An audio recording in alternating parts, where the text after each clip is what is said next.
Stop watching YouTube videos if you're following current affairs, because current affair is an area which requires a different approach. What was working 2 years ago is not working right now. You can follow issues, but if you just want to follow current affairs, you have to follow an approach which is more holistic in nature. I'm Pramod Singh. I'm going to help you in the current affair and share a very minimalist approach which is followed by the students and the toppers, my own students, Raghav, Hanish, and earlier also Smriti, Apurva, uh, Rohani, all these people have followed that. And this will require 1 hour every day, 1 hour to 1.5 hour. But this will require effort. So before moving to the video, everybody like and subscribe to the video and follow my channel. And you can also come to the inner circle sessions, which is about strategy and process, and they will make a huge difference to your life. So let's invest 10 minutes in the process. So current affair blueprint, where we'll follow a minimalist approach. That means minimum 1 hour, 1.5 hour. And we'll follow an approach called funnel approach, in which we'll funnel the important news. Now, how do you funnel the news? Which news is important? How do you link to the syllabus? What is the trigger point? That is the first thing that you need to understand. The 80-20 rule of current affair, not many people know that. I'll tell you what this 80-20 rule is. Because when you follow a blueprint, an approach which is followed by the people who got selected, it will make a difference. So next 10 minutes will make a difference. First of all, why are you reading current affairs? I'm reading current affair because I have to crack UPSC examination. So my objective is to link the entire process with the UPSC CSE examination. Now here we have prelims related current affairs, we can have mains related current affairs, we can have essay related current affairs, and we can have interview related current affairs. All they are interlinked, but you can also understand. You can't use every current affair in essay. You can't use every current affair in prelims. So we are here to crack the exam, and we need to understand. So the moment I pick a newspaper or I pick a monthly magazine, I need to know what is important. So the first thing is that you have to remember the syllabus. Syllabus should be at the tip of your hand. And moment you see a news, let's say you open the newspaper, you come across the news of Iran and USA, the conflict that is going on. So you say that this is a current event. Is a part of the syllabus? Yes, it is a part of geopolitics, international relations, India and its neighbors. Okay, so naturally it is a static part of the syllabus. And then you can also link with the previous year question. But for that, you need to have an understanding that what kind of questions might come. But this is important. Moment you do that, now I have examples here. So for example, if you're following an economy news and the inflation has gone up, you have data for inflation from RBI or data from government has come.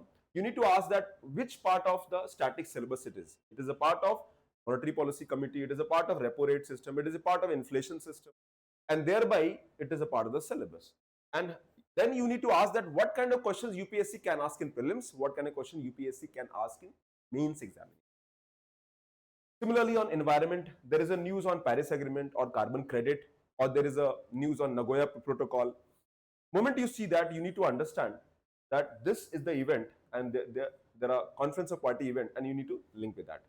So this is something that you have to understand. Every time you study, always fire your brain that what UPSC can ask, because nobody is going to tell you every news, and you can't follow every newspaper or every monthly magazine or a summary, because that will not work. You have to have a very different approach to crack the exam. You need to make your own short notes. You need to follow a regular approach of reading newspapers. And if you do that, I'm going to help you in teaching that. I'm not going to teach you. I'm going to help you to understand. And if you follow this, your thought process will improve and your execution system will be effective. So that is what the approach is all about. Now coming to, these are the areas for current affair. Now, moment you see a news, link with the syllabus. Second is identify the PYQ linkage. 80-20 rule says that there are 20% of the news, which we yield 80% of the output. In the entire syllabus or paper, not everything can be asked. In polity, huge subject, but there are only important areas: constitution, Supreme Court judgments, parliamentary news, how the structure works, federal relation, judiciary. These 3-4 topics will fetch majority questions in the UPSC prelims as well as mains exam. Similarly, in economy, you have monetary system, you have fiscal policy, you have approach of external sector, WTO, international organizations, basics of the economy, and that will cover the entire area of the economy. for the prelims as well as for mains. For mains, agriculture is a big area. This is what you have to understand. And coming to the sources, now let's talk about the sources. Now, when I talk about sources, there are many sources. I would advise go with the Hindu or Indian Express, anyone. This year, All India Rank 1 followed Indian Express. But even the Hindu is equally good. In fact, I would advise this one. But if you have less time or if the language is heavy, you can follow Indian Express as well. This is also a decent compilation. Especially in the Indian Express, we have a concept called explained section, which is very good. But remember, don't study every topic. You have to link with syllabus. The next is, of course, the government sources. The PIB is a very primary source for news. Later on, budget document, in an economic survey document, PIB for PRS can be found.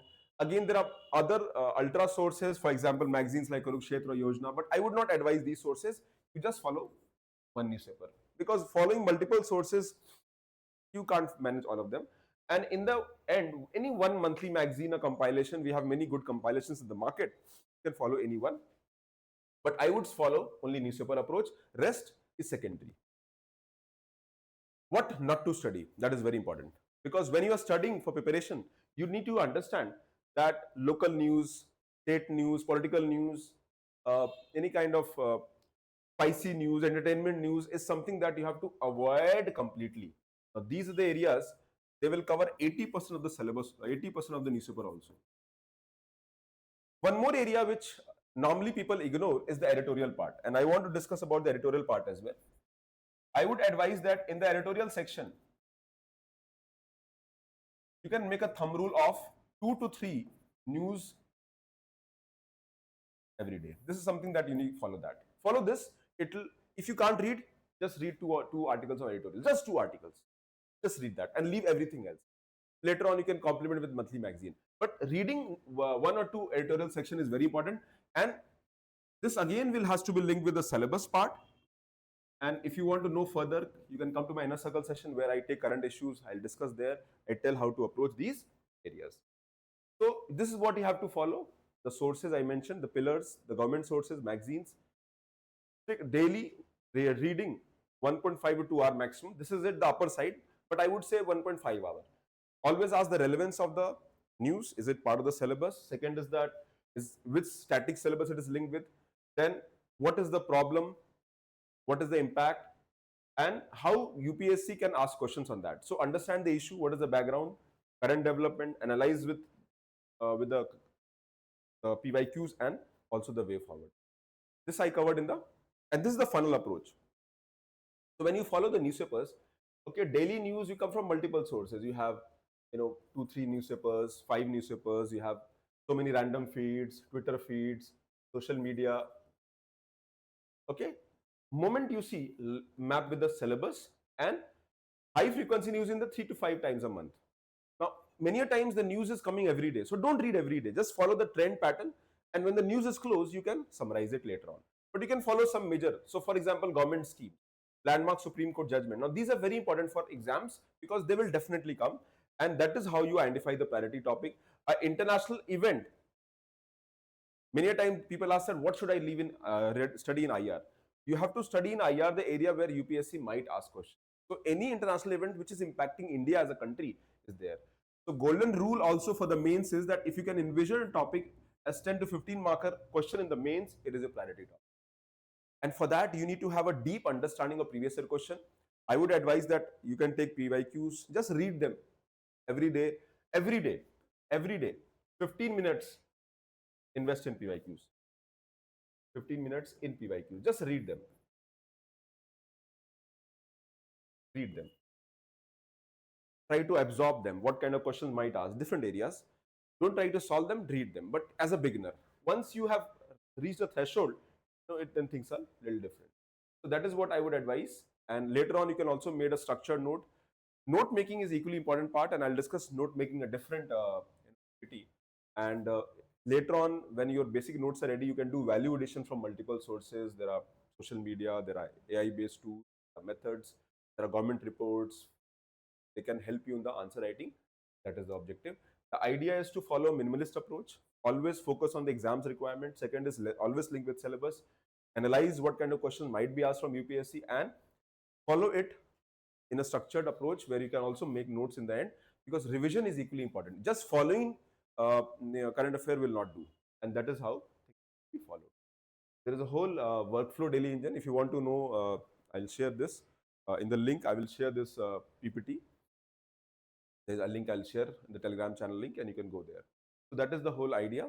And thank you very much. Do like the video, subscribe to the channel, and if you want to know, message, comment in the section that what are your problems of current affair, and I'm going to read every comment on the current affair, and I'm going to reply.